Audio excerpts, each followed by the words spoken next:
Iby'ubuhanuzi muri Bibiliya njya mbabazwa n'abantu wumva ngo n'abahanuzi buzuye benshi ariko akaba ari umuhanuzi hari ibyo muri Bibiliya by'ubuhanuzi atazi akanabura kumva uvuze kuvuga ngo uri umuhanuzi uvuga ngo ndi mu mathematician ndi mu mathematician ndi mu mathematician uyu ariko akaba hari utubara atazi turi simple tugaragara hose ariko ngo ndi umuki ni ikibazo Bibiliya ibimwemerera aho kandi kukumva wowe hakaba hari icyo Bibiliya igenza gute ikwemerera ariko idini ritabikwemerera ibyo nicyo bita great apostasy ubuhakanyi bukomeye ngo ubuhakanyi bukomeye butangira ngo abantu babuzwa iby'Imana yabemereye ngo bugasoreza mu kubemerera iby'Imana yabuzanije, that is great apostasy. Bakaba mu itorero rimwe ariko ubuyobe bwaraje kuko abantu badashaka kujya mu ijuru, kuko abantu badashaka gutana n'irari ryabo, byatumye ngo bishakira inyigisho zihuje n'irari ryabo, barayobye.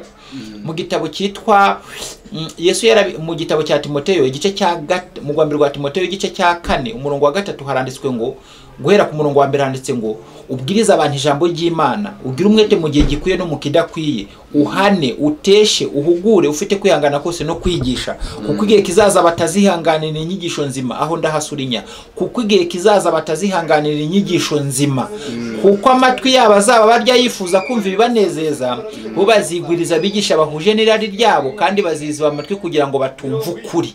Baziziba amatwi kugira ngo batumve uguki ukuri. Iyo dusomye tukabaza Bibiliya ngo ukuri ni iki, ntabwo ari iby'abantu bahuriyeho ari benshi, ntabwo icyo si cyo cy'ukuri. Ukuri ni iki? Yohana igice cya mbere igice cya 17 umurongo wa 17 handitse igisobanuro cy'ukuri. Haranditswe ngo ubereshe ukuri, ijambo ryawe ni ryo kuri. Ukuri ni ijambo ry'Imana, iby'ukuri ni ibihuje n'ijambo ry'Imana. Noneho ngo kuko igihe kizaza batazihanganira inyigisho nzima, ngo kuko amatwi yabo azaba barya yifuza kumva ibibanezeza, bizatuma bigwiriza bigisha bahuze n'irari ryabo, kandi bazayoba. Uko kuyoba no kudahuza na Bibiliya. Ikibazo cyose cy'ibyo kwizera umuntu akibariza muri Bibiliya. Ntabwo kibazo umushumba wawe, kuko nimba yarayobye nawe yakuyobya. Bibiliya ni itarayobye, niyo yaguha igisubizo kiri cy'ukuri, ukaba shuwa neza yuko iyi nzira urimo ari iy'ukuri, nuko ibyo bihuje nuko Bibiliya ivuga. Byanditse muri Bibiliya muri Yesaya igice cya 8 umurongo wa 20 havuze ngo nimusange amategeko y'Imana nibiyihamya, nibatavuga ibihwanye n'iryo jambo nta museke uzabatambikira. Ibidahuye n'iri jambo nta museke uzabatambikira. Abantu bazamenya uko barya ibyo babujijwe kurya n'ibyo bemereye kurya, n'urugero bakwiye kubiryaho, ibyo bambara, uko bakwiye kwambara, ibigendanye n'imisatsi yabo, ibyo bisiga, iby'ibiki n'ibiki byo ku matwi n'amaherena n'ibiki n'imitako n'imirimbo. Bajye babaza Bibiliya bare yuko uko bameze ku mibiri yabo bihuje n'uko ijambo ry'Imana rigenza gute rivuga. Ubuyobe bwo barakureka, baziguriza bigisha bahuje n'irari ry'iki ryabo.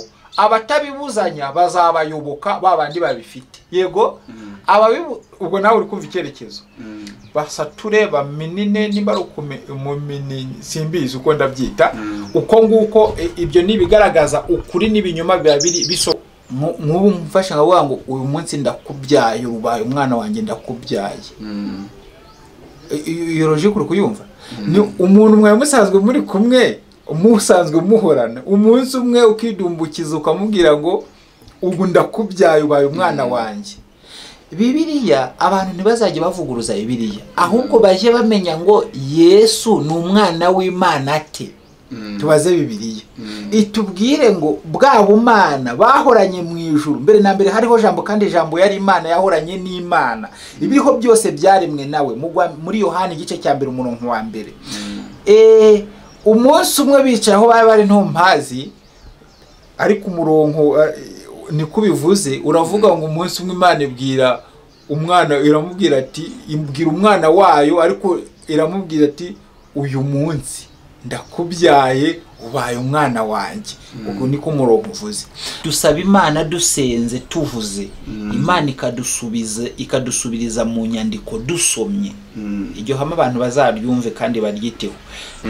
Ibyanditswe byera byahumetswe n'Imana bigira umumaro wo kwigisha umuntu no kumuhanira gukiranuka no kumwemeza ibyaha bye kugira ngo umuntu w'Imana abashyitse. Gushyika kuzamuka mu bitekerezo ukagera kuri standard yo kubujijutse. Ibyanditswe byera birajijura. Ubwonko bugufi ni ikibazo, ubwonko buzamutse bifite icyo bimaze. Dusenga Imana tuvuze Imana, tugasubirizwa. Dusaba Imana dusenga tuvuze, Imana ikadusubiza, tukabona igisubizo binyuze mu gusoma. Akishobora gusubiza nanone itanyuze mu gusoma, igasubiza ikoresheje n'izindi nzira. Nimwe mu nzira nyine zitanu, nimwe mu nzira. Yego, nimwe mu nzira. Gusenga everyday, gusenga buri munsi. Nusenga uzanesha, nunanigwa gusenga uzaneshwa. Senga. Twongeye kubashimira inshuti za gusenga everyday n'ubundi nk'ibisanzwe. Dushimiye cyane abantu barenga 4,600 numva bimaze kugera, bagenda badukurikirana hirya no hino ku isi. Umuntu atangira ari umuntu umwe akaza babiri, hari ukuntu bigenda bigorana, ariko aho bigeze numva ni byiza. Turabashimiye mwese mwakanze kuri ako kabuto ka subscription, mukaba mudukurikira umunsi ku munsi. Natwe turi gusenga everyday n'ubundi nk'ibisanzwe. Tugiye kwakira ahangaha umusore wacu ugiye kutubwiriza, ugiye kutuganiriza ijambo ry'Imana nk'ibisanzwe. Araza kutwibwira, anadusengere wenda mu buryo bwe yateguye, tuze kugira byinshi tubungukiraho. Turabashimiye rero mwebwe mwakoze izo subscription n'ubundi. Agiye kwibwira abashyashya n'abandi bantu bazaza. Ni umuntu tugiye kuzajya tubana igihe kinini gitandukanye, adusharinga ibitekerezo. Nawe ibintu ari buze kuvuga si Imana n'umuntu. Hari ibintu ari buze kuvuga wenda mwumve hari ikintu, yaba icyo munenga yaba icyo mushima, muzagike muri comment turebe, tuzongere tumuhamagarize kubisobanura. Karibu tugoye, karibu uratwibwira, unadusengera uburyo byumva. Ikaze. Murakoze. Nitwiramunda Jacques. Nange nejejwe no kubana namwe, yaba mwebwe turi kumwe, nawe turi kumwe mu bundi buryo binyuze kuri channel gusenga everyday. Nange biranejeje kuba tugiye gukura, noneho tudahujwe n'ibindi, duhujwe n'ibyo turaganira ariko kuri topic y'iby'ubugingo, iby'Iyobokamana, cyane yuko iyi channel ari channel ivuga kuri spiritual things, iby'Iyobokamana cyangwa se iby'ubugingo, ibyera, iby'umwuka. Nari maze kuvuga amazina yanjye rero. Mbere yuko wenda tujya mbere, bwa mbere na mbere Imana reka tuyiragize. Reka dusenge.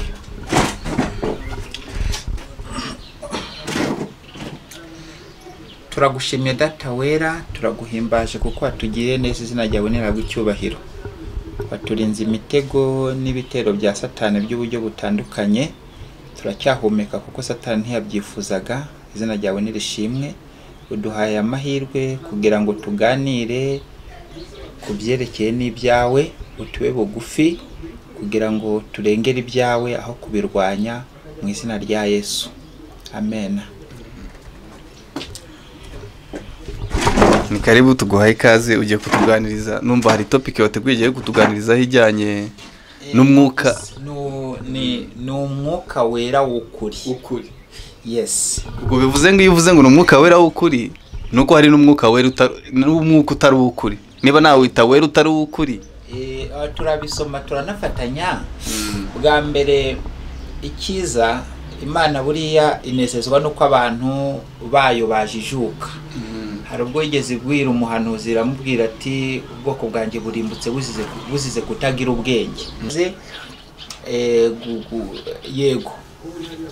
Rero ubwo turafatanya kugira ngo tubone igisubizo cy'icyo kibazo bajije. Nibyo dusomye umurongo mu gitabo cya Nehemiya, mu gitabo cy'umuhanuzi Nehemiya igice cy'8 umurongo w'8 haranditswe ngo basoma mu gitabo cy'amategeko, gusoma kumvikana, barangije barasobanura kugira ngo abantu bumve ibyasomwaga. Hari byo turajya tuvuga, dusome, dufatanye gusesengura cyangwa se gusobanura, ariko dusobanuza iby'umwuka bindi. Uwo niko Pawulo yandikiye abakorino. Turibanda cyane, turavuga byinshi muri Bibiliya kandi turasoma bikeya, tuvuge byinshi ariko imirongo tuyivuze mu mutwe. Wenda tugitangira aho ngaho reka mbanze nkubaze gatoya. Hari ikibazo nyankunda kubaza abantu. Niba umuntu agira umwuka, ihene ikagira umwuka, n'ubundi tugiye kuvuga kuri topic y'umwuka wenda nubwo biba bitandukanye. Ngewe mfite umwuka, ihene ifite umwuka. Niba umuntu apfuye uyu munsi n'inka igapfa, bitandukaniye hehe ibyo bintu? Umuntu apfuye uyu munsi n'inka igapfa, bose n'ubundi imyuka yabo yahagaze guhumeka. Ubwo bitandukaniye kuba ibyo bintu bibiri bipfuye? Ni ukuvuga ngo umuntu atandukanye n'inyamaswa bwa mbere. Mu miremerwe Imana yaravuze ngo inkibeho, ipusi ibeho, ibindi byose bibaho.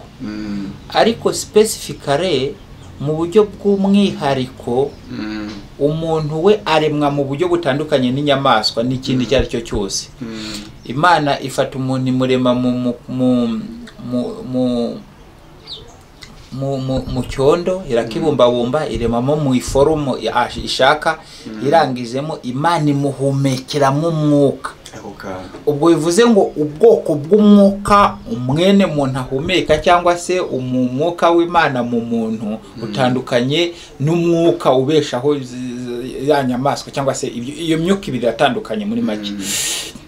Nanone hari umwuka w'Imana, umwuka wera, niwo turibandaho ahanini. Umwuka wera umwe mu bigize ubutatu bwera, ubumana, byitwa Trinity, ubumana. Ibyo byitwa Trinity, hari n'ababirwanya ariko bakavuga ko bemera Bibiliya ariko bayirwanya. Ibyo biratandukanye. Hariho Imana nk'Imana, hari Imana nk'umwana, hari Imana nk'umwuka wera. Muzayisoma mu gitabo cy'Itangiriro igice cya mbere umurongo wa 26 avuze ngo tureme umuntu ase natwe. Inde nande tureme umuntu. Urumva hari inama iri kugibwa ngo tureme umuntu ase natwe, agira ishusho yacu apana yanjye. Ntabwo Imana yavuze ngo agira ishusho yanjye, ahubwo agira ishusho yacu. Hari ikintu noneho uretse gato nkazamura utuma tukibagirwa tukajya mu yindi, aho kagingo tutagasunikira ku ruhande, ariko icyo nawe ugomeze ukizirikane kugira ngo ntaba igitekerezo cyawe ngishubije hasi. Hepfo gato uzasoma ngo bamaze kumurema, umuntu amaze kuremwa, ngo maze Imana iravuga ngo uyu muntu ahindutse nk'imwe yo muri twe. Inki wagira ngo Imana ni nyinshi. Oya, ntari Imana nyinshi, ahubwo ni Imana muri 3, nabyita 3 dimensions, nimba nabyita byitwa Trinity. Trinity nyine ni mu butatu bwera. Ubwo aho havuze ngo hari Imana, hari Yesu, hakaba n'umwuka wera.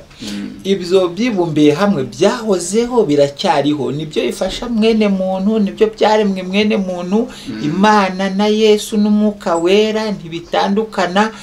Ibyo ngibyo byahozeho. Ubwo umurongo ndawugaragaje. Reka nkwereke n'uwundi muri Timoteyo. Timoteyo yego ni muri Timoteyo, urwa mbere rwa Timoteyo igice cya 3 umurongo wa 16. Mwumva ububwiro bw'Ubumana. Ubwiro haranditse ngo si ugushidikanya, ubwiro bw'Ubumana burakomeye cyane. Imana kwerekanwa ifite umubiri, noneho ikagaragara ko ari umukiranutsi mu mwuka, ikabonwa n'abamarayika, ikamamazwa mu banyamahanga, ikizerwa mu isi, ikazamurwa igahabwa ubwiza. Bagaragaje Imana nk'umwuka, Imana nk'umuntu mu mubiri, Imana igasubira mu ijuru, ariko nanone ikamamazwa mu banyamahanga. We ntabwo uri kubyumva. Imana yaje ubwo munuko ngoko. Nanone uzasoma handitse ngo mbere na mbere hariho jambo, kandi uwo jambo yari Imana, kandi uwo jambo yahoranye n'Imana. Nusoma no mu gitabo cy'umubwiriza nako mu migani, ndumva ari mu gice cya 8, ahavuze ngo Yesu ari kuvuga ariko mu buryo anyuriye mu munyabwenge Salomo wanditse icyo gitabo. Baravuga ngo icyo gihe nayo ndi kumwe n'Imana, ndi umukozi w'umuhanga, ngo nta kiriho mu isi ntaremye, umunezero wanjye wari ukubana n'abantu, mbese ibintu biremwa ngo nari ndi kumwe n'Imana mfatanije nayo, ngo ndi umukozi w'umuhanga, ngo umunezero wanjye ko hari kubana n'abantu. Ibyo ni ibyitwa ubumana cyangwa se ubutatu bwera. Ibyo ngibyo biriho nyine. Wari ukomeje nyine ubwo mwuka wera w'ukuri, kuko hari n'ibindi Pawulo haraho avuga ngo nako Bibiliya haraho ivuga ngo mugerageze imyuka yose ko yavuye ku Mana. Ubwo bivuze ngo hari ubundi bwoko bw'imyuka iba mu bantu itaravuye ku Mana ariko yiringirwa ikizerwa nkaho yagira ngo yavuye ku Mana, kandi ahubwo abantu barishe icyo batitayeho ari ukugerageza yuko iyo myuka koko yavuye ku Mana. Ikingano yacu ni ukugerageza ko umwuka wavuye ku Mana, niturangiza uwabariwe twemera dukingurira imitima yacu kugira ngo uwo mwuka w'ukuri wavuye ku Mana abe ari uje tuyobora. Hari ikibazo rugiye kumbaza kugira ngo nanjye kubwira Pasiteri ndumva uramuzi mpazi ibirego, nawe dukunda kubana cyane kuri no channel yacu. Musaza ndamuzi. Twaraganiriye mu minsi yashize, nawe hari ikiganiro twakoranye arambwira ngo buriya Imana ntago yaba Imana havuyemo imwe muri zo. Bivuze ngo yambwiye yasobanurira abantu bijyanye n'ubutatu. Aravuga ngo Yesu, Imana Data n'Umwuka, byombi iyo byiteranyije ngo nibwo Imana nyine iba yuzuye. Yego. Noneho hakaba hari abantu none bahindukira bakavuga ngo ni gute noneho Yesu yaje arapfa, sibyo? Apfa yitwa Imana, nanone arahindukira akazajya asenga Imana. Uburi ubyumva? Kuri abo ngaba ati Imana yagenje gute, ni nko kubaza ngo hari n'uwigeze abaza ngo Imana ko Yesu, hari n'abaza bakazana ibibazo bari gucalenjinga ariko barabacalenjinga nabo bakabacalenjidi, ariko kubwo kudasoma ntibanajye bashobora kubona ibisubizo. Kudasoma ahorana ubumenyi bw'amajyejuru cyangwa se ubumenyi buciriritse bwo hasi budacukumbuye cyangwa se butimbitse. Igisubizo cy'icyo kibazo bashya babaza ngo ku Imana Yesu ngo ni umwana w'Imana, Imana yamubyaye ite? Uwuhe mugore bakanamuhaza gute yamubyaye ite? Ni umwana w'Imana gute? Nyina n'uwuhe? Ku Imana bavuga ngo ni umugabo, ifite jare, ni umugabo. Mbese ibyo ni ibiki? Twari dukwiye kujya ibisubizo byose by'ibibazo twibaza tukabibaza muri Bibiliya. Bibiliya ikaduha igisubizo, tugasenga, tuvugana n'Imana dusenze Imana. Noneho noneho hari muri Zaburi igice cya mbere umurongo wa 7. Reka nsome nk'umurongo wanditswe. Bibiliya abantu bose bakwiye kuzaho bakava ku bitekerezo byabo bwite, ahubwo bakazajya bakora bemera ibihuje na Bibiliya. Urabona ndebera kwa kundi kuba Yesu yarasengaga ari gusenga Imana kandi nawe ari kugira ngo Imana uzuro w'Imana ube. Icyo gihe Imana ntabwo yari yuzuye, haburaga Yesu. Ukuri kubivuga siko ni ukuri kubivuga, ni kuri kubitekereza, ariko ukuntu bintu bivuze. Ndavuga hano igice cya mbere cya Zaburi, igice cya mbere umurongo wa 7 haranditswe ngo ndavuga rya tegeko Uwiteka yarambwiye ati uri umwana wanjye, uyu munsi ndakubyaye. Ntabwo ubyumvise. Uwiteka yaravuze ndavuga rya tegeko ati Uwiteka yarambwiye ati uri umwana wanjye, uyu munsi ndakubyaye. Mu yandi magambo ni uko wabwira umuntu ngo noneho uko niko Yesu yabaye umwana w'Imana. None ati Imana isenga Imana ngenzi yayo gute? Isenga Imana gute? Ubwo Imana kugira ngo ni Imana nk'umwana, kugira ngo Yesu yaje muri misiyo nk'uko waje bunaka, hari misiyo ugiye guhakora, nurangiza kuyikora usubiraho wavuye. Yesu yaturutse mu ijuru aje mu isi gucungura umuntu, ariyo misiyo imuzanye. Umuntu yahoze ari uw'Imana. Biranditse mu gitabo tangiriro igice cya mbere umurongo wa 26 haravuze ngo turimo umuntu ase natwe umuntu n'uw'Imana kuko Imana rero yagenje gute yamuremye. Arangije umuntu aracumura, amaze gucumura ava mu biganza by'Imana aja munsi y'ububasha n'ubutware bwa Satani kuko yamaze gukora icyaha. Yesu aza gucungura umuntu kuko Imana yakunze abari mu isi cyane. Imana byatumye itanga umwana wayo w'ikinege kugira ngo abamwizera bose batarimbuka kuko umwizera wese atarimbuka kuko ahabwa ubugingo buhoraho. Yohana 3:16. Ubwo kugira ngo umuntu yongere ave mu bubata munsi y'ubutware bwa Satani asubire kuba uw'Imana, habayeho kuza kumucungura. Noneho kuza gucungura umuntu byasabye yuko Imana Yesu Imana yohereza umwana wayo witwa Yesu aza kuri misiyo mu isi. Ikimuzanye ari ugucungura umuntu. Buretse aho hantu buretse gatoya. Banza wumve ikibazo nakubajije. Imana nengeye kuhagera nengeye utari waharenga ntahibagirwa. Imana irangije yohereza umwana wayo, kandi twabonye yuko Imana umwuzuro wayo ni bwa butatu. Yego. Ubwo muri ubwo butatu havuyemo umwana iramwohereza. Naho ngaho nuko byagenze. Ntago yavuye munese yaravuye mari kujya he? Yaravuye mari kujya. Ubwo no kuvuga umwana ntago yavuye mu butatu. Ese bwava mu gute se? Gakomeza umugabora. Yego. Irangije arasenga data. Yego. Noneho muri make Imana nk'umwana ubwo Yesu aza kuducungura, aza gucungura umuntu, ariko ariyo misiyo.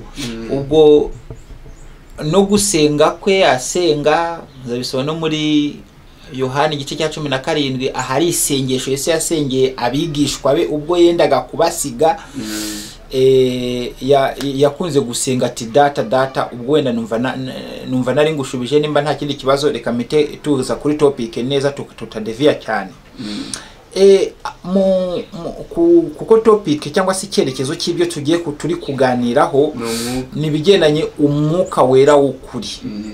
Ubwo turi kwerekana yuko hari umwuka, hari ibyo biti by'ukuri kandi atari iby'ukuri. Umurongo uravuze ngo bakundwa ntimwibuke, reka uwo murongo tuwusome ndebe ngurihe. Avuze ngo ni umurongo uvuze ngo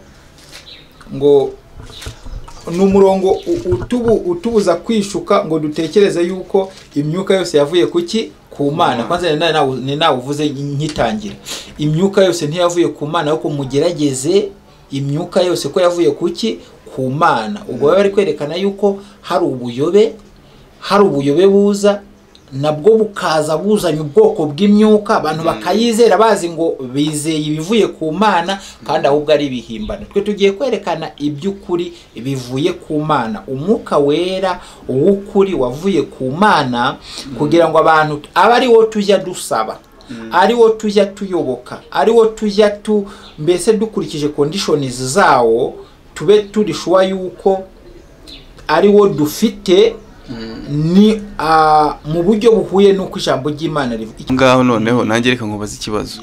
Nubundi turacyaye kuri ya topic utagira ngo na devi. Niba dusoma Bibiliya ugasanga abantu wenda amadini menshi ntazi kwisi yose akoresha Bibiliya, ari nacyo kintu ngewe ntajya nemera. Niba abantu bose basoma Bibiliya, amadini asoma Bibiliya, reka tufate wenda nk'amadini asoma Bibiliya yera, Holy Bible, agahindukira akavuga ngo bakagira ibintu batandukaniraho. Why? Yego. Nawe uranchallenge ngo nicyo utajya wemera, nicyo utemera. Icyo ntemera nukuba amadini menshi, amadini menshi asoma Bibiliya yarangiza akagendera mu buryo butandukanye. Bivuze ni nko kuvuga ngo hari icyapa cyagakwiye kuyobora abantu. Icyapa niba kireba imbere kikwemerera kugenda, go ahead mu muhanda, uragenda nta kindi kintu. Ariko niba tufata Bibiliya nk'icyapa kituyobora, amadini twajya kuyikoresha tukayikoresha mu buryo butandukanye, urumva tuba twacuritse ibintu, twayobye. Na icyo ni ukuri, icyo uri kuvuga ni ukuri. Haravuze ngo igisubizo cy'icyo kibazo muri Yohana igice cya 4 umurongo wa 5 oya ndebe oya ni urwa mbere rwa Yohana ahubwo urwa mbere rwa Yohana igice cya 4 umurongo wa 5 haravuze ngo ukuvuze neza neza wagira ngo niho usomye ariko hari kutwereka uko abantu bakagenje. Igice cya 4 ni hera yego aha reka ndebe ngo nihe haravuze uri he aha sorry nabefeso uri hangana nari mbyikiranije gatoya nabefeso igice cya 4 umurongo wa 4 reka mbere ngo hariho umubiri umwe n'umwuka umwe nkuko mwahamagariwe ikiringiro kimwe cyo guhamagarwa kwanyu. Hariho umwami umwe, uwo mwami ni Imana data wa twese, no kwizera kumwe n'umubatizo umwe. Hariho Imana imwe ariyo data wa twese udusumba twese uri hagati yacu twese kandi turimo twese.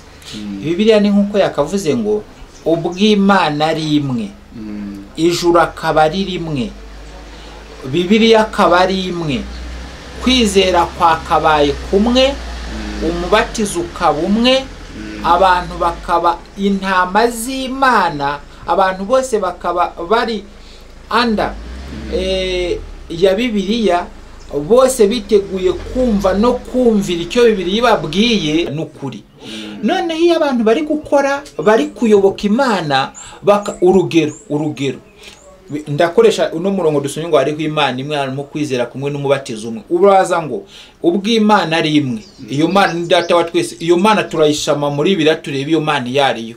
Bibiliya tubwire ngo ni Imana yaremye isi ijuru n'isi n'inyanja n'amaki n'amasoko, yaba ariyo twizera kugira ngo Imana z'ubwoko butandukanye ziri mu isi tutaziyoberaho, ahubwo tubaze Bibiliya ngo iyo Mana ni iyihe. Kabiri, kwizera kumwe. Uzasoma no muri Yuda ngo bakundwa ubwo nagira umwete wo kubandikira, nashishikajwe no kubandikira ibyo kwizera twahawe rimwe gusa, ko kwizera Yesu Kristo ntama w'Imana ukuraho ibyaha by'abari mu isi. Hepfo handika ngo iby'umubatizo, hariho umubatizo umwe. Nabyo ni ushaka kumenya iby'uwo mubatizo, kuko amadini ubwatandukanye aje akora n'imihango n'imigenzo bita yera mu buryo butandukanye. Turabaza Bibiliya ngo uwo mubatizo ni uwuhe, tugende dusome muri Bibiliya. Ntitujya gusoma muri Bibiliya mu Byakozwe mu gice cya 8 umurongo wa 38 dusome ngo ni umubatizo wo kubatiza mu mazi menshi. Naho haraza amahame awuhagarikiye. Ntabwo ari umubatizo wo kugahanga, ntari umubatizo wo gukeba, ntari umubatizo wo gukubita ibiboko, ntari umubatizo wo gushyira umuntu mu muriro. Ubwo ndi kuvuga amadini atandukanye n'ukuntu ajya batiza ariko binyuranye na Bibiliya. Ni umubatizo wo mu mazi menshi. Muri Yohana igice cya 4 umurongo wa 4 handitswe ngo nuko inkuru ikwirakwira hose ko uwo mugabo Yesu yigisha kandi abatiza benshi kurusha Yohana. Gucyakora Yesu si we batizaga uko nabigishwa be, uwo ni umubatizo. Ugasoma ngo Yohana umubatiza yabatizaga ahitwa Mwayenone ngo kuko ariho hari amazi menshi, umubatizo ubera mu mazi menshi. Yesu abatizwa yabatijwe na Yesu, amini yabatijwe na Yohana umubatiza. Ngo amusanga muri Yorodani mu mazi, sibyo? Ubwo umubatizo umenya aho amahame n'indi ngingo wenda twazadevelopinga ikindi gihe, kuko buri kagingo kose karagutse. Naho harimo ubuyobe n'aya madini agenda bigoreka mu buryo butandukanye. Twakwibaza ngo dukurikije Bibiliya umubatizo wemewe ni uwuhe? Kabiri tukabaza ngo ni muri uwo mubatizo ushushanya iki? Gatatu, ni ndubatiza, kuko hari amadini uzi yuko byubakitse mu madini yayobye. Hari aho umuntu umwe runaka kamara ariwe kamara wo kubatiza, hakaba hari abandi batagenje gute batabyemerewe. Rimwe na rimwe ugasanga hari uwo idini rite mu gatabo kayobora idini umuntu runaka ntibyemewe ko abatiza kandi ahubwo noneho ibyo ngibyo ni ubuyobe nyine. Ni ndubatiza twasoma muri Bibiliya usanga umudiyakoni yemerewe kubatiza.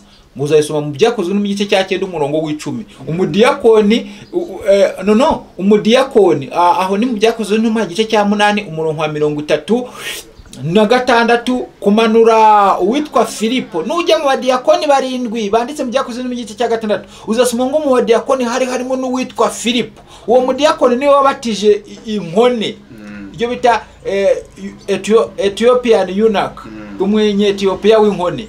Noneho nusoma mu byakozwe no mu gice cya 9 umurongo w'10 uzasoma ngo uwitwa Sawuli wa Paulo akitwa Sawuli yabatijwe n'umwigishwa umwizera witwa Ananiya. ngo Damasiko hari umwigishwa iyo ni Bibiliya. Noneho na wa Yohana igice cya 4 umurongo wa mbere ngo icyakora Yesu si wabatizaga ahubwo nabigishwa be.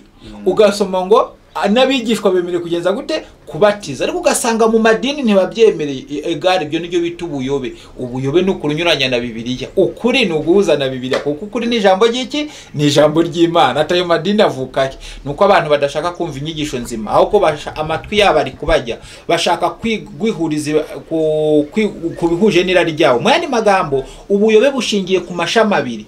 Hari abazana ubuyobe n'abayoboka ubuyobe. Abazana ubuyobe nabashaka indamu, indonke, badashaka kuragira intama ahubwo bashaka kurya intama. Yego, noneho bagahimba inyigisho z'ibinyoma, ubwo ni ukwigisha ibidahuye na Bibiliya, bagamije kugira ngo babone ababayoboka, nibarangiza babarye, bababesheho, batungwe n'ibyo bintu. Aho niho ubuyobe bwa mbere bugenze gute, niho ubuyobe bwa mbere butangiriye. Kuko Bibiliya Matayo Yesu yari yabihanuye muri Matayo. Imana irabyandikisha iramubwira ati, irabyandikisha muri Matayo igice cya 24 guhera ku murongo, kamvuge ku murongo wa 11. Matayo 24:11 ngo n'abahanuzi benshi b'ibinyoma bazaza kandi bazayobya benshi. Byari byarahanuye yuko hazaduka bigisha b'ibinyoma bahanure n'abahanuzi b'ibinyoma bagamije kuyobya benshi. Nukuza nkakubeshya yuko tuje ndi kukujyana mu ijuru, ibyo nkwigisha ari ijambo ry'Imana, nkashinga idini, umugamba ari kugira ngo nibereho. Byanditse muri Mika, hari umuhanuzi wegeze avuga ngo bahanura batega akanwa kabo kugira ngo bavuge ngo ni amahoro, ngo kandi utagize icyo ashyira mu kanwa kabo bitegura kumurwanya. Ubwo ingingo nyamukuru ni ugushyira mu gaki mu kanwa kabo. Noneho ngo iyo bamaze kurya intama ngo baravuga ngo Uwiteka ashimwe kuko mbaye umukire. Ubwo muri makeya nari ngiye horusije, ariko nandi kwerekana yuko hariho ubuyobe bwinshi. Ubwo buyobe bwinshi butandukanye, kugira ngo butahure we nuko ufata Bibiliya ukayiga ukayisoma, ugasenga Imana ikakuyobora, ikaguha umwuka wayo kugira ngo ajya gusobanurira kuri buri kantu, kugira ngo ikibazo cyose ugize ukibonera igisubizo mu byanditswe byera. Kuko kera Imana yavuganiye na basogokuruza, yavuganiye natwe mu kanwa k'abahanuzi na basogokuruza bacu, bigenda gutyo. Uzasoma mu Baheburayo igice cya 1 umurongo wa 2 ngo ariko ubu noneho yavuganiye natwe binyuze mu mwana wayo. Uwo mwana wayo iyo jambo, kandi uwo jambo yari Imana muri Bibiliya, mbese rya jambo. Mbese ni ibintu biri very connected. Ubwo no muvandimwe, ubuyobe bwo ni impamvu ubwo buyobe bwo buriho. Aya madini menshi ni uko bamwe barayobye, kuko abashinza amadini, bamaze gushinga amadini bagamije ngo ubundi idini ni definition y'idini. Aya madini nyine ariho, reka ngo definition yayo ni systeme y'imikorere, aho abakomeye, abanyabwenge, abakomeye, abafite icyo bafite cyangwa se abize banyuriramo bagamije kurya, kunyunyuza, kwexploiter, gusahura, kwiba kwiba iby'abakene, injiji, abatarize, abadakomeye, sibyo? Ariko bitwaje ijambo ry'Imana. Iryo niryo dini. Aho ni ibango ry'ibanga ryo madini menshi ariho. Mu gihe Bibiliya ari imwe, amadini akaba menshi, nkuko kibazo cya kiriho. Nabashinga bagamize kurya, kwishakira ubukire. Ibibaranga nuko baratura yo batuye nayo bashatse mu bantu, ba nyiri dini bagashyira mu mufuka. Itoro ry'Imana ryo baratura, ibyo bibonetse bigashyirwa mu nzu y'Imana. Inzu y'Imana bisobanura itoro ry'Imana. Muri byanditse muri Timoteyo igice cya 4 umurongo cya 3 umurongo wa 14 handitse ngo yego nuko handitse itoro ry'Imana ni inzu y'Imana, itoro ry'Imana mu nzu y'Imana. Noneho Imana, Bibiliya ikavuga ngo Imana ngo ni se w'imfubyi, kandi Imana ikaba umugabo w'abapfakazi. Imana none ikongera ikavuga ngo munzanire imigabane ya kimwe mu 10 n'amaturo mu nzu yanjye habe mu ibyo kurya. Imana none ijambo rikavuga ngo munzanire, Imana ni se w'imfubyi ikaba n'umugabo w'abapfakazi. Itorero ry'Imana cyangwa se inzu y'Imana igomba kuba umudugudu w'ubuhungiro.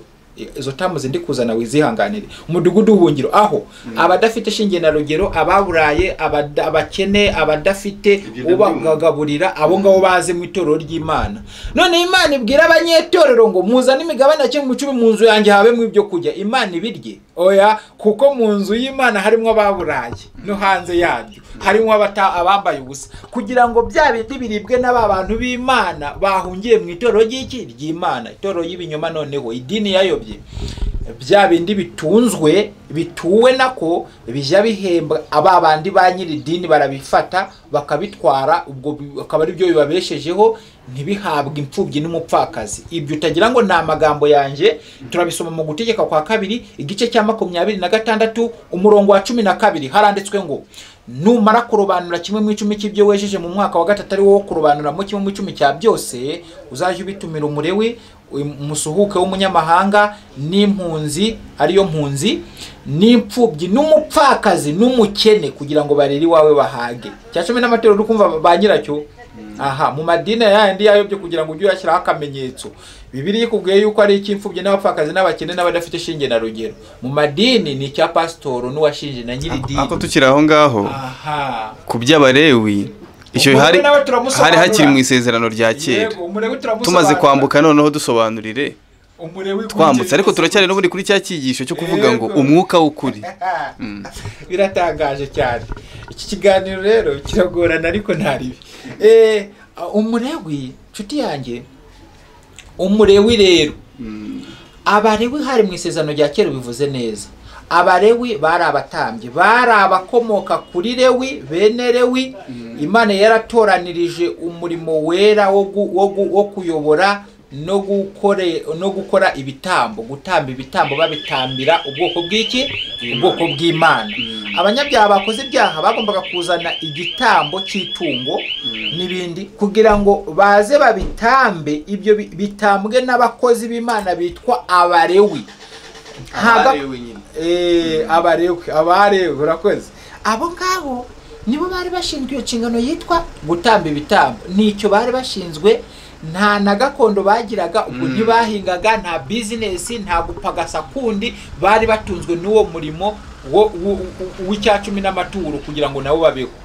Ariko ibyo bitambo batambaga byashushanyaga Yesu. Mwene magambo birashushanyaga ngo Yesu azaza abigitambo kizima, kuko bye byarahanuwe ngo uwo mwami naza azabuzanya ibitambo n'amaturo. Mwene magambo hari ibitambo bizahagarara, ihene n'intama. Yesu we gitambo kizima naza ntabwo bizongera gutambwa, nawe azaba bicunguye.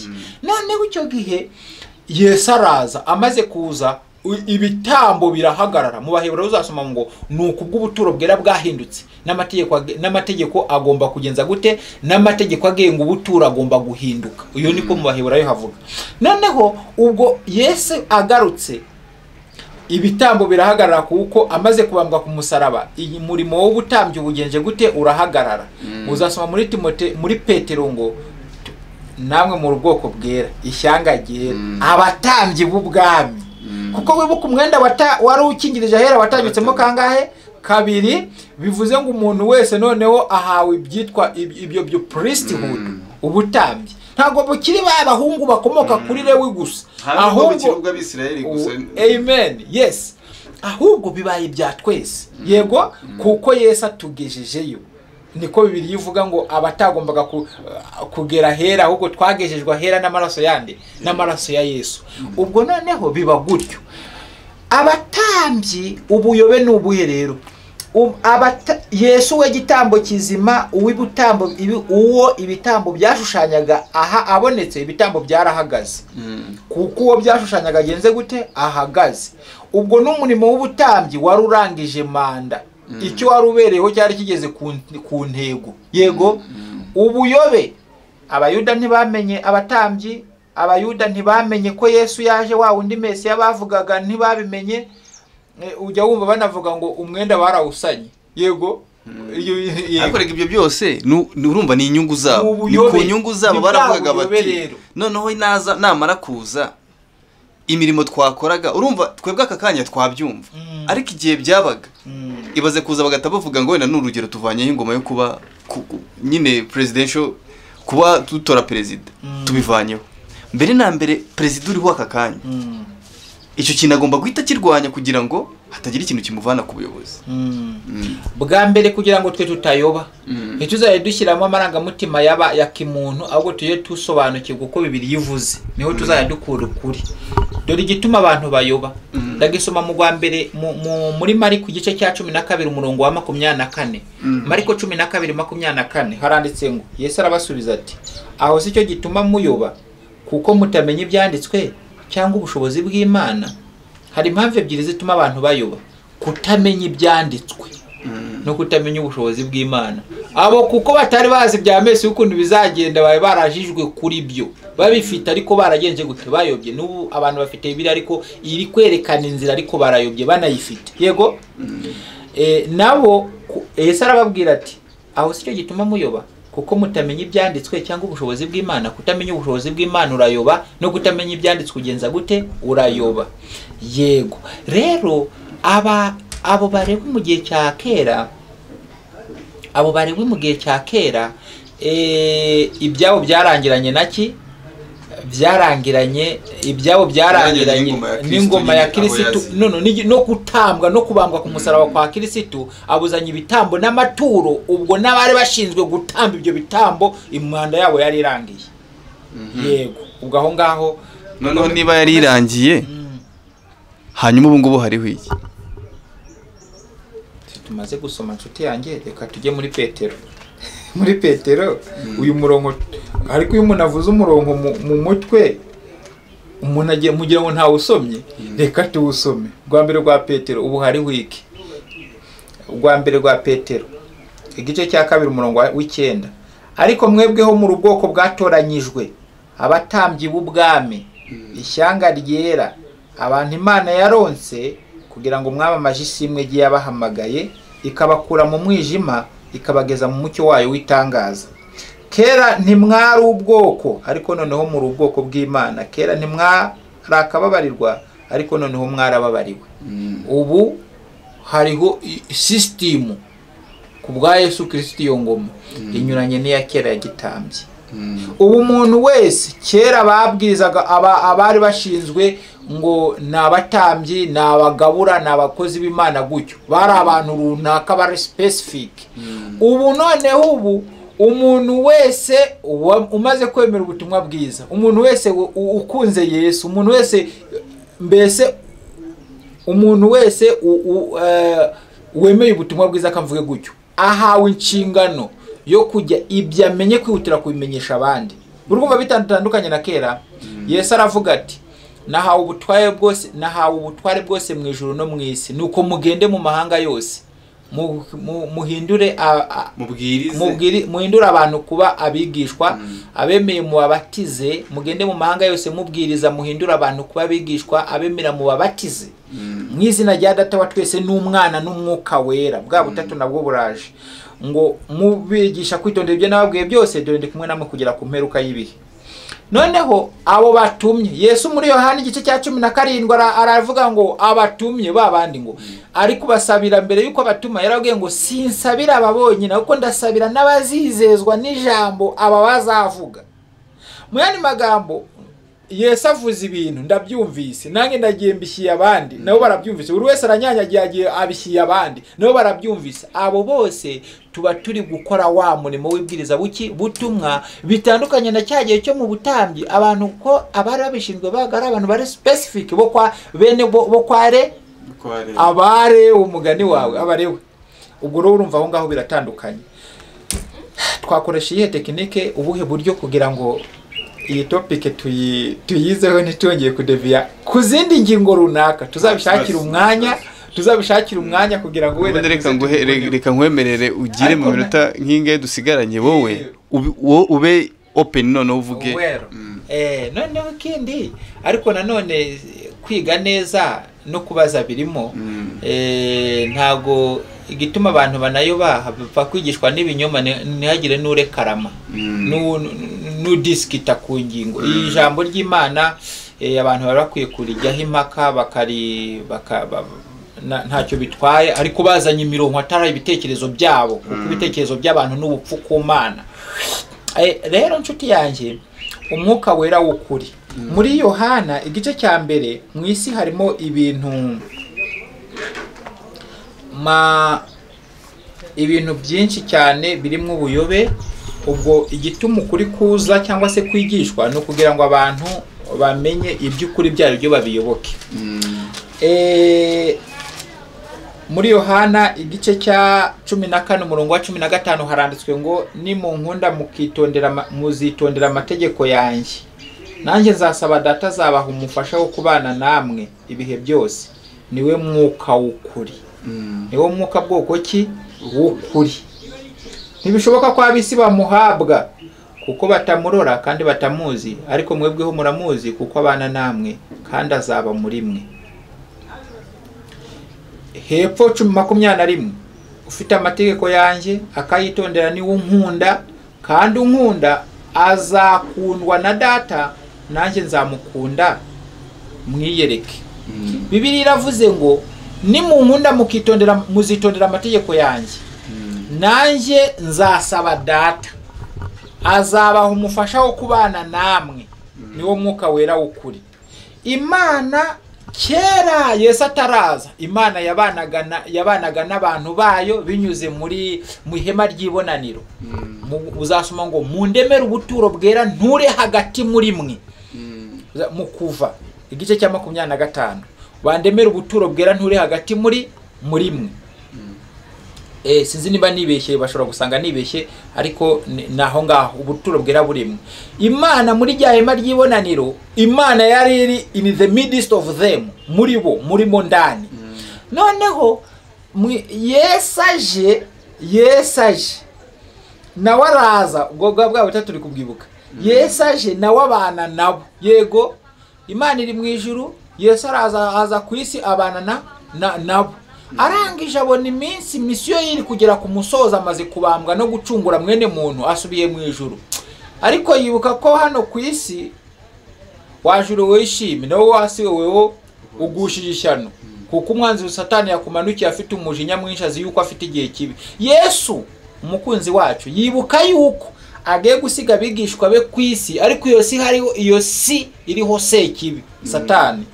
Aravuga ati aba bantu sinabasiga gucya cyenyege, ahubwo reka mbasigire umufasha wo kubana nabo, niwo mwuka wera, ntibasigara maramasa, niwo mwuka wera w'ukuri. Ariko Yesu agiye kumusiga kuri kondisiyo, aravuga ngo nimunkunda mukitondera amategeko yanjye, nanjye nzasaba Data azabaha umufasha wo kubana namwe, uwo mufasha niwo mwuka w'ukuri. Ubwo uyu mwuka wera bitandukanye na bino tujye tubona mu madini, ni umufasha wavuye ku Mana, aje aba ku bantu, ariko akondisiyo ke bakunze Imana, B bakitondera amategeko ye. Uko ni kumurongo uvuze, I quote, I don't disquote. Nimunkunda mukitondera amategeko yanjye, nanjye nzasaba Data azabaha umufasha wo kubana namwe, uwo mufasha niwo mwuka wera w'ukuri. Hepfo iki kivuze ngo hari abavuga ngo dukunda Imana. Yego, bakavuga ngo dukunda Imana bakavuga ko tubayikunda mu magambo, ariko hari abashobora kumenya gutekereza yuko bakunda Imana kandi ahubwo batayikunda. Bibiliya kuko itabeshya, turihutira kuyibaza ngo none gukunda Imana ni ukuhe? Yego, gukunda Imana ni ukuhe? Kuko Bibiliya yavuze ngo nimunkunda mukitondera amategeko yanjye, nzasaba Data abaha umufasha wo kubana namwe, uwo mufasha niwo mwuka w'ukuri. Gukunda Imana ni ukuhe? Nawe turayibaza Bibiliya mu rwa mbere rwa Yohana igice cya 5 umurongo wa 3, ndumva ariho byanditse. Tugiye kureba icyo gukunda Imana ari cyo. Haranditswe ngo kuko gukunda Imana ari uko twitondera amategeko yayo, kandi amategeko yayo ntarushya. Gukunda Imana ni ukwitondera amategeko yayo. Bibiliya navuze ngo nimunkunda mukitondera amategeko. Ku murongo wa 21 w'igice cya 14 muri Yohana avuze ngo ufite amategeko yanjye akitondera, ufite amategeko yanjye akayitondera ni unkunda. Ibisi bisobanutse. Naho kandi unkunda nawe azakundwa na data, nanjye nzamukunda mwiyereke. Uyu mwuka wera w'ukuri ahabwa bitondera amategeko y'Imana. Abayarwanya, abavuga ko yavuyeho, harabavuga ngo yavuyeho. Yesu ahinguka ageze ku isi yahise atangaza ngo mwitekereza ko naje gukuraho amategeko n'ibyahanuwe muri Matayo igice cya 5 umurongo wa 17. Umuntu najya kubwira ibintu asomye nawe uzajya umuvuguruza usomye. Akana siri kubyumva. Kandi niko noneho aravuga ngo usibye no kubyigisha no kubitekereza bibaye icyaha, ngo mwitekereza ko nazanywe no gukuraho amategeko n'ibyahanuwe. Ubwo abigisha ngo amategeko y'Imana yavuyeho, cyo ni ikibazo. Ubwo gukunda tukitondera amategeko y'Imana ni uruhare runini. Ayo mategeko y'Imana abantu bagomba kwitondera, bikaba bigaragaza ko bakunze Imana, nayo tuyabaza Bibiliya. Urayasoma ayo mategeko y'Imana akubiye muri rimwe ryitwa urukundo. Uraryagura ukarivunja amabiri. Ivuze ngo nugukundisha Uwiteka umutima wawe wose n'ubwenge bwawe bwose n'imbaraga zawe zose no gukunda mugenzi wawe nkuko wikunda. Nabwo iryo tegeko ubwo ari abiri urarifata ukarisatura, mbese ukaryagura. Ubwo turi kugenda twagura dufata gato ya tukagura. Iryo riri muri abiri urarivunja, nako nturivunja ahubwo uraryagura ukarisoma.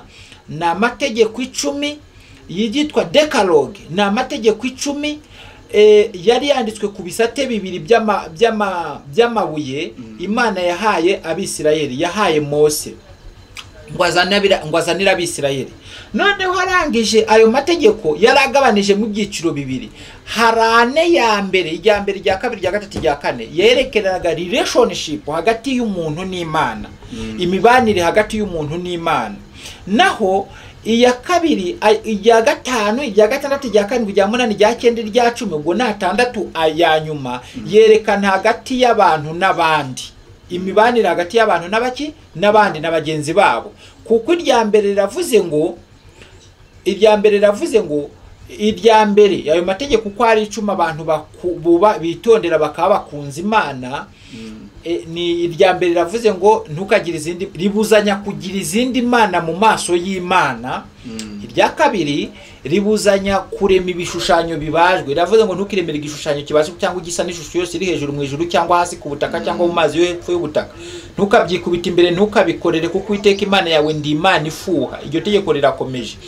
Mu yandi magambo ribuzanya ibintu bitatu. Ribuzanya kurema, their existence, to make them, kubifaburika bakabirema. Ibyo ntibyemewe kuko hari n'ababirema wavuga ati dore mwarabiremye, oya ati ko tutabisega se. Kandi tegeko rivuze ngo ntukiremere. Bwa mbere kubirema ntibyemewe. Rya kabiri ni ukubyizera bakifashishwa mu by'iyobokamana, ibyo ntibyemewe. N'imirongo myinshi ya Bibiliya irabibuzanya. Itegeko rya gatatu riravuga ngo ntukavugire ubusizi na Uwiteka Imana yawe. Irya kane riradutegeka kwiyubahiriza, kwitondera, wibuke kweza umunsi w'isabato. Ati mu minsi ryanditse mu Kuva igice cya 20:8. Wibuke kweza umunsi w'isabato, mu minsi 6 y'ukora aba ari ukora mu imirimo yawe yose, ariko wa 7 niyo sabato y'Uwiteka Imana yawe. Ntukagire umurimo wose ukoraho wowe ubwawe cyangwa umuhungu wawe cyangwa umugaragu wawe cyangwa umuja wawe cyangwa itungo ryawe cyangwa umunyamahanga wawe wose uri iwanyu. Kuko mu minsi 6 ari Uwiteka yaremwe mu ijuru n'isi n'inyanja n'ibirimo byose, akaruka kwa 7. Nicyo cyatumye Uwiteka aho umugisha umunsi w'isabato akaweza. Ayo mategeko guhera ku rya mbere kugeza ku rya 4 ari kwerekana uko umuntu yakwiye kwitwara kugira ngo abane n'Imana neza. Irya gatanu rivuze ngo ubahe so na nyoko. 6 ntukice, 7 ntugasambane, 8 ntukibe, 9 ntugashinje ibinyoma mugenzi wawe, 10 ntukifuze tukavate ibintu bya mugenzi wawe, umugore we, indogobe, itungo rye, ikintu cyose cya mugenzi wawe kumva yibaye byabyakwa rata bikaba ibyawe. Uko kwikunda ko kunyaga ibyo ngibyo ntibyemewe. Ayo mategeko yerekana uko umuntu akwiye kubana nande na mugenzi we. Na amategeko mboneza mu bantu hagati yacu n'Imana na hagati yacu n'abagenzi bacu. Ayo mategeko ngo nitukunda Imana tukayitondera, Imana izasaba data aduha umufasha wo kubana nawe no kubana natwe, niwo mwuka wera w'uguki w'ukuri. Uyo witondeye amategeko ngo dore mwuka wera yakugezeho noneho ibi bigaragaza. Kuko hari abantu biyadukize kumva agaragaje icyo Bibiliya itavuga akavuga ko wari umwuka wera. Twabaza Bibiliya ugasanga ahubwo atari uko bivuga. Reka tubaze Bibiliya muri Yohana 16 yaravuze ngo umumaro umwuka wera azabagirira abo uyu mumaro utagiriye, cyangwa se uyu mumaro abutagezeho, ubwo ntago wawunda bari mwuka wera. Kuko turabaza Bibiliya iravuze ngo uhereye mbere na mbere sinababwiye yuko igice cya 16 guhereye ku murongo wa 4 muciyemo hagati. Uhereye mbere na mbere sinabibabwiye kuko nari nkiri kumwe namwe, ariko none ndajya kuwantumye, kandi muri mwe ntawe mbaza uti urajya he. Ariko kuko mbabwiye ibyo imitima yanyu yuzuye agahinda. Ku murongo wa 7 ariko ndababwira ukuri yuko kizagira icyo kibamarira ari uko genda, kuko nintagenda umufasha gukora atazaza aho muri, ariko ningenda nzabumuboherereza. Murongo w'8 uwo mufasha se umwuka wera bari kuvuga ubwazaza azatsinda abisi, abemeza iby'icyaha n'ibyo gukiranuka n'iby'amateka. Umwuka wera yaje akaza mu bantu abemeza iby'icyaha, iby'amateka n'ibyo gukiranuka. Iby'icyaha kuko batanyizeye, n'ibyo gukiranuka kuko njya kwa Data, kandi namwe muzaba mutakimbona. Reka ntaruke kugira ducungura igihe. Ku murongo wa 13 nangeze ku murongo w'9, ku murongo w'10 kandi ntaruke kwa 13 uwo mwuka w'ukuri naza azabayobora mu kuri kose, kuko atazavuga kubwe ahubwo ibyo azumva nibyo azavuga, kandi azababwira ibyenda kubaho. Uyu mirongo dufatanye kuyumva. Bibiliya iravuze ngo abakunda Imana bakitondera amategeko yayo, Imana izabaha umufasha wo kubana nabo. Uwo mufasha ni wo mwuka w'ukuri. Umumaro umwuka wera azabagirira naza azatsinda abisi, abemeza iby'icyaha n'ibyo gukiranuka n'iby'amateka. Uwo mwuka wera agezeho ahita avumbura ibyaha bye, abemeza iby'icyaha. Mwuka wera yakurasiraho ni nk'umucyo, ni umurikira ahacuze umwijima. Umuntu mwuka wera agezeho yibona ari umunyabyaha, sibyo? Umuntu utari kwibona ko ari umunyabyaha nta mwuka wera bafite. Uwo mufite umwuka wera yibona bwa mbere yuko ari umunyabyaha, akumva atangiye ashatse guhunga ibyaha, agashaka aho yakirira ibyaha kugira azabone ubugingo buhoraho atazarimbuka. Azabemeza iby'icyaha n'ibyo gukiranuka, abashishikarize gukiranuka. Nusoma ibyitwa gukiranuka ni ibiki? Gukiranuka. Muri Yesaya igice cya 26 umurongo wa 7 handitswe ngo inzira y'umukiranutsi ni ugutungana. Ubwo ndi gusobanura gukiranuka. Inzira y'umukiranutsi ni ugutungana, kandi wowe utunganye ni wowe uyobora umukiranutsi mu rugendo rwe. Ni koko Nyagasani, mu nzira y'amategeko yawe niho twagutegererezaga. Imitima yacu yifuza izina ryawe kandi yifuza urwibutso rwawe. Nzajya nzinduka kugushakisha umutima, kuko iyo amategeko yawe ari mwisi abaturage bo mwisi biga gukiranuka. Gukiranuka biri very related and very close nibigendanye no kwitondera amategeko. Kuko amategeko yawe yari mwisi abaturage bo mwisi biga kugenza gute? Gukiranuka. Uko ni ku murongo uri kuvuga. N'iby'amateka. Aya mateka, it is not history but decree. Cyo tuntu kumva ko dutandukanye. Aya mateka, hari amateka histoire, history. Hari n'amateka decree, itegeko ry'umwami, iby'umwami ategetse ngo bibe gutya, na amateka. Aya ni very good. Ni iri teka niryo riri kuvugwa.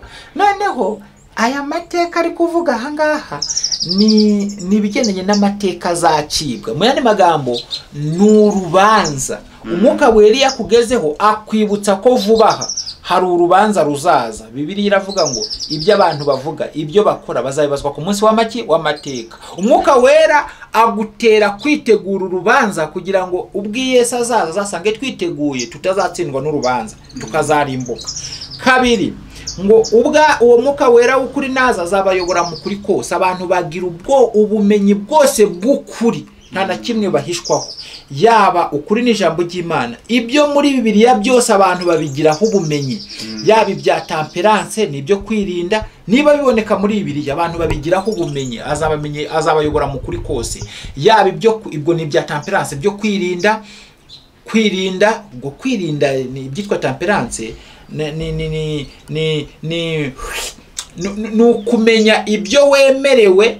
Ngo kwirinda ni ukureka burundu ibikwangiriza ibyo wemerewe, noneho ugakoresha neza ibikugirira neza. No kumenya ngo ibisimyemerewe, ibi ndagenza gute, ndabyemerewe, ibi ndabyemerewe kuko bifitiye umubiri akamaro, ibi ntago mbyemereye kuko byangiriza umubiri. Noneho biri kabango imibiri yanyu n'insengero y'umwuka wera wavuye ku Mana. Umuntu usembugura urusengero Imana nayo izagenza gute, izamutsemba. Umwuka wera wariho amuyobora mu kuri kose, muko kuri yabo kuri cyangwa imibiri n'insengero z'Uwiteka, n'insengero z'umwuka wera avuye ku Mana. Nese umwuka wera mutandukanya n'Uwiteka gute? Ibyo twize birabibaye impfabusura butabyumvise twatangireho ku Mana. Ibyo kuvuga uko nanjye nkavuga uko byose ni kimwe. Kabiri, azabayobora mu kuri kose. Ubwo banutse noneho abantu gikomeye. Noneho yuri umuhanuzi, ibyo ni ibindi muri Bibiliya harimo ibintu byinshi bigendanye n'ibimenyetso birindwi, bigendanye n'ibya Babuloni, bigendanye n'iby'inyamaswa ziri muri Daniyeli n'igice n'ibyahishuwe. Abo ngabo kuko ibyo byanditswe muri Bibiliya atari impfabusa, ahubwo hari Imana yanditse kidafite umumaro, cyose gifite umumaro. Imana yagenze gute, yatwandikishirije. Bose umwuka wera w'ukuri abayobora mu kwiga ukuri kose, bakagenza gute, bakakumenya. Uyu mwuka wera w'ukuri, ibyo ngibyo abantu ibyo ni umwuka wera w'ukuri. Uyu mwuka wera w'ukuri inshuti yanjye atandukanye na wa wundi abantu bagira. Hari ibyo abantu baje bagira ukabona bakavuga ngo bakabeshyira ngo ni umwuka wera, barangiza when I want to prove someone wrong, iyo nshaka guhinyuza umuntu munerekana ko yayobye, munerekana Bibiliya. Nawe akazaza kumpinyuza nimba nabeshye, azanye biki Bibiliya agaragaza aho nayobye, sibyo? Muri make dore Bibiliya ihangane kuko nkoresheje ijambo nkanaritsindagira, kuko binyuranyije n'intekerezo za bose, za benshi zimenyerewe. Turabisoma muri Yesu agiye mu ijuru cyagiye yavuze ngo nimumunda mukitondera amategeko yanjye. Babandi ngo bari bahuje umutima, uzasoma mu Byakozwe no mu gice cya 2, ngo babigishwa ba Yesu ngo bahuje umutima, bihanye ibyaha, biniye, mbese bikosoye, amafuti yarimo bigenzuye, bakunze Imana nabo bagakundana. Yego, Imana yabahaye wamufasha kuko itabeshya, yabahaye wamufasha witwa umwuka wera. Irangije Imana irawumubaha. Irangije ngo bari bateraniye hamwe, bahurije hamwe, dore umwuka wera wabajeho ubwoko bwa uwariwo kugira ngo wumve ibitandukanye. Igitabo Bibiliya iravuze ngo umunsi wa Pentekote usohoye, bose bari hamwe mu mwanya umwe bahuje umutima, nuko umuriri ubatungura uvuye mu ijuru umeze nk'umuyaga uhuha cyane. Uwo muriro ukwira inzu yose bari bicayemo, haboneka indimi zigabanije zisa n'umuriro, ururimi rujya ku muntu wese wo muri bo. Bose buzuzwa umwuka wera, batangira kuvuga izindi ndimi nk'uko umwuka yabahaye kuzivuga. 5, muri Yerusalemu habaga Abayuda b'abaturage b'abanyadini, bari baraturutse mu mahanga yose yo munsi y'ijuru. Uwo muriri ubaye, abantu benshi baraterana, batangazwa nuko umuntu wese yumvise babandi bavuga ururimi rw'iwabo. Ako kantu gaca akarongo. Batangajwe nuko umuntu wese yumvise babandi bari kuvuga mu ndimi z'iwabo. Igitabo hepfo aravuga ngo barumirwa bose baratangara bati, mbese aba bantu si Abanyagalilaya? Abo bigishwa ba Yesu bari Abanyagalilaya, bari bakomoka within one nation, mu gihugu kimwe. Bose araba bari kuvuga arabo muri Galilaya, ubwo bari bahuje ururimi. None ubwo bahabwa indimi zitari izabo za kavukire. Dore uko igitabo kivuze, Bibiliya iravuze ngo none se niki gitumye twese tumva bavuga indimi zacu za kavukire, ubwo si bisobanutse, bavugaga indimi za nka gutya, twese duhuje igihugu kimwe, tuvuga ururimi dusangiye, ariko Imana ikaduha ururimi kugira ngo tuvuge mu ndimi tudasanzwe tuvugamo, tutanize no mwishuri. Nese ntushobora gusanga wenda abo ngabo bahita bavuga, abo bavuga izo ndimi bavuga bati aha habaye abanyamahanga nabo bandi bo mu zindi nations. Cyangwa kirahari kiravuze ngo murongo w'ikenda, kandi turaba parati n'abamedi n'abanyeramu n'abatuye Mesopotamiya ni Yudaya ni Kapodakiya ni Kapadokiya ni Ponto no muri Aziya no muri Furugiya ni Pamfiliya no muri Egiputa no mu gihugu cy'Libiya gihereranye ni Kurene n'Abaroma n'abashyitsi b'Abayuda n'abakomeza idini yabo, kandi n'abikerete n'Abarabu, turabumva bavuga ibitangaza by'Imana mu ndimi z'iwacu. Aba bantu bavuze indimi mu ndimi, bahawe indimi zitandukanye, bari basanzwe basangiye ururimi. Barangije bahabwa Imana kubwo kubafasha kugira ngo babwirize ubutumwa. Yesu baravuze ngo Yesu yaravuze ngo uko data yantumye nanjye niko mbatumye. Bari basigiwe isi, Yesu abahanurira ngo muzakora ibirenze ibyo nakoze. Bishatse kuvuga ngo bari bahawe mission yo kugera kure babwiriza ubutumwa kuruta aho Yesu yageze ari kubwiriza ubutumwa mu ngabano.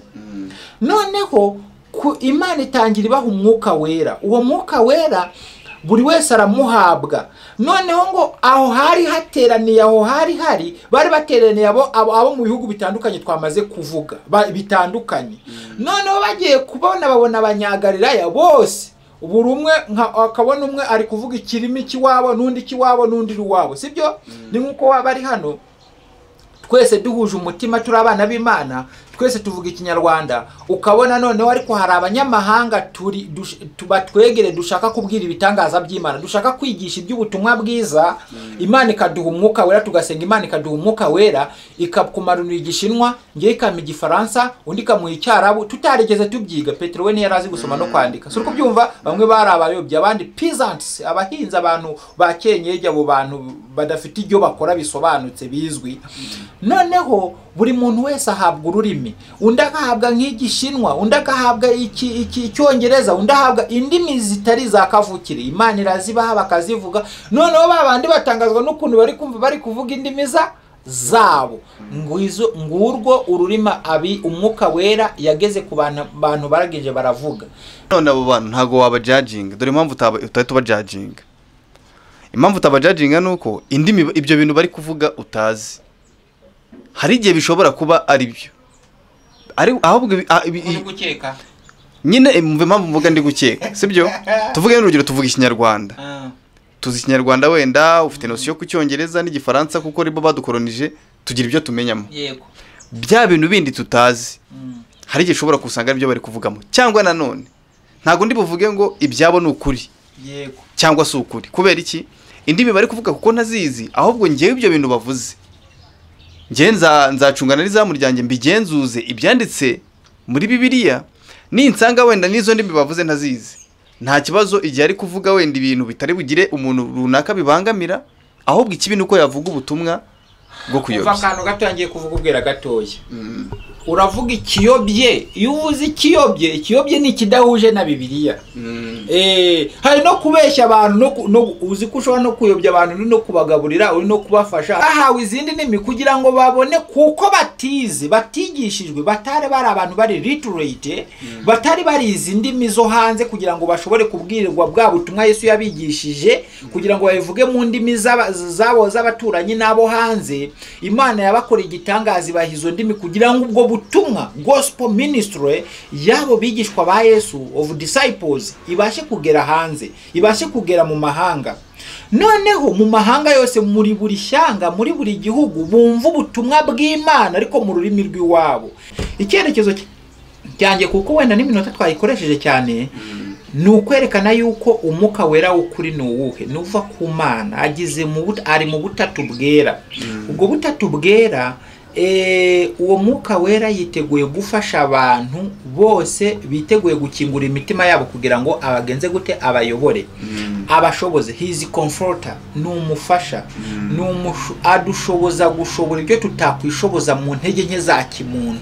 Yego, icyo twasabirana no kugira ngo tumenye umwuka wera w'ukuri, tumutandukanye n'imyuka yose n'abaduhanurira n'abatwigisha by'ibinyoma, tujye tumenya kubitandukanya, ariko dufite ukuri tuje na Bibiliya. Icyo numva uko niko kuri ahubwo kuzuye, aho kugira ngo sibyo fata umwanya munini nza kwibaza umuntu ibintu yavuze ngiye ntumvise, ngewe ndita kubyo yavuze numvise bimfitiye akamaro.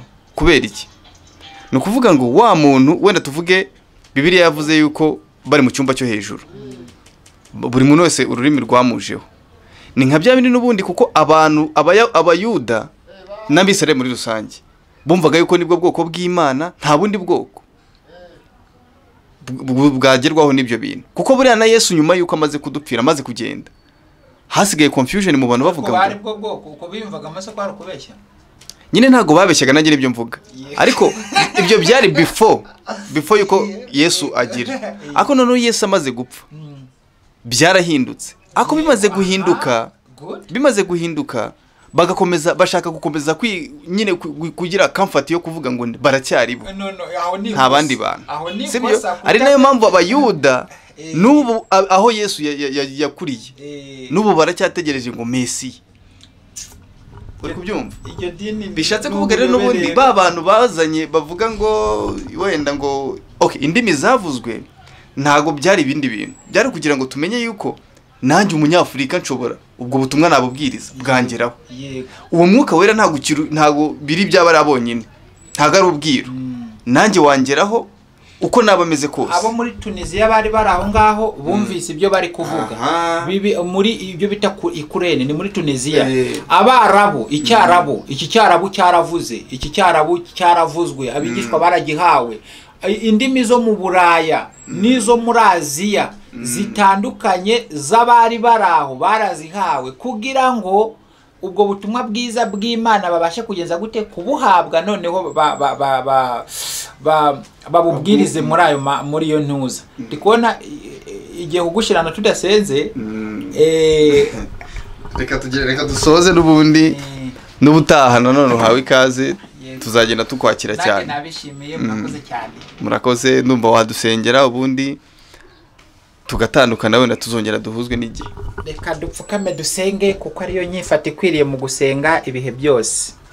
Turagushimiye Data wera, nanone turaguhimbaje, tugushimiye amahirwe n'uyu mwanya duhaye ngo kugira ngo dusesengure kandi twige ibyo wandikishije.